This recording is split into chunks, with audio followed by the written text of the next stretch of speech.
이야기가 있는 데서 이런 이야기 드려서 과연 적절한지 모르겠습니다만, 어제 리얼미터에서 발표한 여론조사 결과, 특히 이제 정당 지지도 여론조사 결과가 발표되었습니다. 그래서 그에 맞춰서 지금 패스트 트랙으로 지정되어 있는 공직선거법 개정안, 특히 그 연동형 비례대표제를 적용해서 현재 그 각 당의 의석수 중에서 이제 지역구 의원 의석수와 그리고 연동형 비례대표제를 적용했을 때 비례대표 의석수가 어떻게 변화되는지를 한번 산정을 해봤습니다. 그랬더니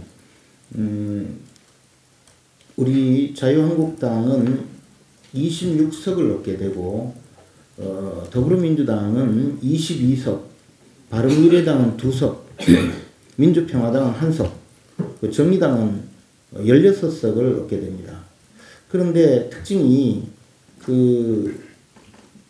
지금 현재 정당 여론조사 정당 지지도 비율이 그대로 정당 투표로 나타난다고 할 때, 정의당은 지난 20대 총선 당시에 정당 득표율이 7.2%였습니다. 그런데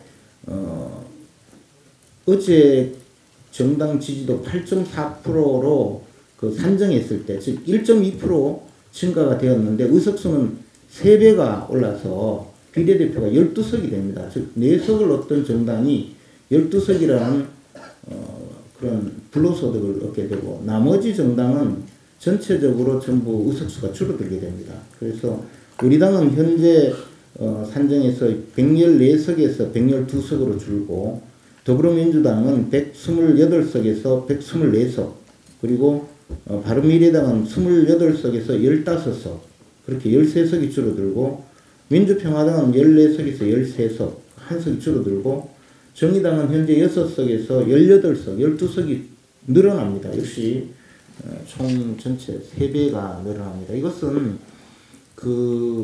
선거 제도에서 의석수 변화가 국민의 투표를 많이 얻어서 투표율이 올라서 의석수가 변하는 것이 아니고, 룰을 바꿔서 의석수가 변화되는 그런 특징적인 제도를 지금 밀어붙이고 있는 것입니다. 결국은 이것은 오로지 유일하게 정의당에게만 유리한 의석 배분입니다. 또 제가 20대 총선 결과를 그대로 적용을 해서 권역별 비례대표로 한번 산정을 해봤습니다. 그랬더니 서울 지역은 권역별 비례대표로 12석이 배분이 되고, 인천, 경기는 11석, 대전, 충북, 충남, 강원 11석, 광주, 전북, 전남, 제주 16석, 대구, 경북 12석, 부산, 울산, 경남 11석, 이렇게 배분을 하는데, 최종적으로 당시 득표율을 그대로 산정했을 때 우리 당은 서울에서 2석, 민주당은 1석, 국민의당은 7석, 정의당은 2석, 이렇습니다. 그리고 인천, 경기에서 새누리당, 현재 자유한국당은 2석, 민주당은 2석, 국민의당은 6석, 정의당은 2석. 그리고 대전, 충북, 충남, 강원에서는 새누리당은 3석, 민주당은 1석, 국민의당은 5석, 정의당은 2석, 이렇습니다. 광주, 전남, 전북, 제주에서는 우리 당은 1석도 못 얻고, 민주당은 2석, 국민의당은 12석, 정의당은 2석, 대구, 경북에서는 새누리당은 5석, 민주당은 1석, 국민의당은 4석, 정의당은 2석, 부산, 울산, 경남에서는 새누리당은 4석, 민주당은 1석, 국민의당은 4석, 정의당은 2석. 제가 왜 이렇게 장황하게 말씀드렸나 하면, 석패율제는 현재 선거법 개정안으로 제출한 것이 짝수 번호만 석패율로 등록을 할 수 있습니다. 그렇다면 현재 우리 당은 어차피 호남 지역에서 권역별 비례대표에 들어가도 지금 현재 1석도 못 얻었고, 만약에 얻는다 해도 1석을 얻습니다. 마찬가지로 민주당도 영남에서 얻는 의석이 1석입니다. 그래서 현재 말하는 석패율은 사실상 불가능한 제도입니다. 바로.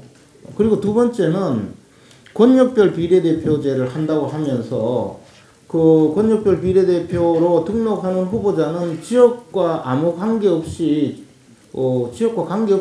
등록을 할 수 있습니다. 그러므로 우리 당은 서울에서 2석밖에 얻지 못하기 때문에 영남 지방에